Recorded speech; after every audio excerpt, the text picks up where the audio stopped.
Hi guys, it's Cassandra and I'm back with another video. Today I'm going to be talking about my top 10 favorite books. This video was kindly requested by a friend of mine over on Instagram. I'm going to write her username on the screen, but this was a pretty hard video to prepare for. I think we all know we can't choose our favorite books when we're asked to, but I really tried. I kind of tried to mix in old reads with new reads, and I tried choosing books that I like for different reasons so I don't repeat myself. But I'm pretty excited to share these books with you guys today. So I'm just gonna go in and start. These are not gonna be in any particular order. So I'm gonna start with A Great and Terrible Beauty by Libba Bray. Historical fiction is out of my comfort zone. I read these a few years ago and it kind of surprised me how much I ended up loving this series. And it was also one of the first lengthy books that I've ever read.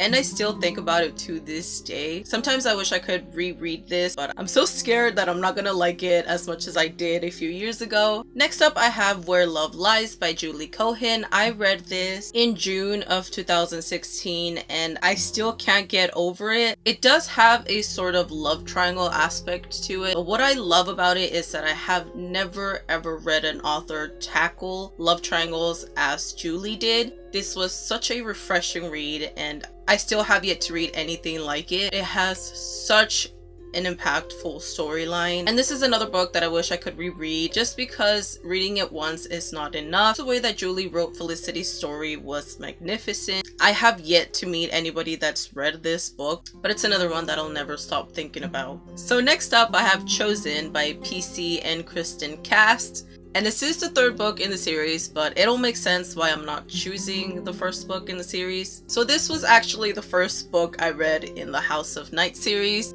And before you guys yell at me, I know I yelled at myself a lot right after finding out my mistake. But this was back when I wasn't really the avid reader that I was today. I mean, I didn't even know about Goodreads. I don't even know if Goodreads was even a thing. Probably. I don't know. I wasn't researching the books before I read them. But I'm not too mad about it because this book made me fall back in love with reading. Before this book, I hadn't touched another book in over half a year. And I can't even imagine who I was back then in order to do that. I eventually outgrew this series, but I treasure it so much, and the covers for this series are still some of my favorite to this day. Next up, I have City of Masks by Mary Hoffman. This is the first book in the Extravaganza series, and it was one of the first series that I think I ever read. I read a lot of standalones before I decided to pick this one up, and thanks to this series, I am obsessed with Italy now, so I have that to be grateful for. And the thing about this is that it made me step out of my comfort zone since it is a time-traveling series and I don't read much of that. But this one really made me appreciate the genre. It holds a very special place in my heart. Next up, I have The Assassin's Blade by Sarah J. Maas. This is my favorite book in the entire series, only because it was the first book to ever destroy me in the magnitude that it did. Before this book, I don't even know how I made it so far without crying over characters.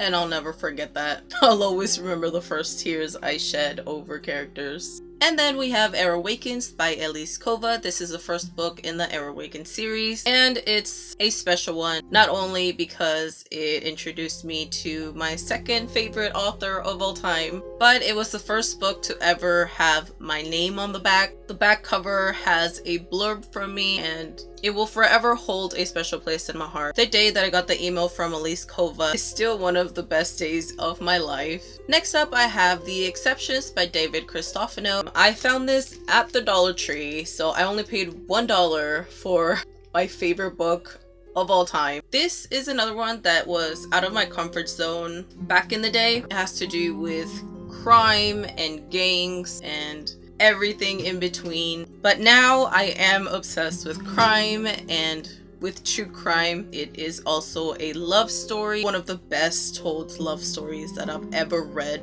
This is the book told in the male's perspective, and it just ripped me apart. I know there is a book out there in the female's perspective, but I have yet to buy that book. If you have to pick up a book from this video, I suggest you pick up this one. It does have a slow start, but it massively paid off in the end. So we're down to the last 3. Up next we have A Court of Mist and Fury by Sarah J Maas. This is the best character driven novel I've ever read, and I can only hope to write a novel as amazing as this one. This one holds a tremendous place in my heart, and it's another one that I just can't stop thinking about. This is also my favorite series of all time, and I don't even know how anything else can take its place. And the last 2 books that I'm going to be talking about today are books that I don't own physical copies of yet. But first I'm going to talk about Something in the Way by Jessica Hawkins. I don't even know where to start with this book.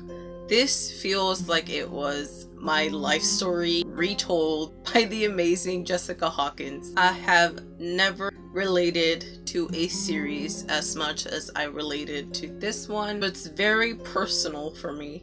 And the last book I'm going to be talking about today is The Faerie Guardian by Rachel Morgan. This fantasy series is one of the best I've ever read.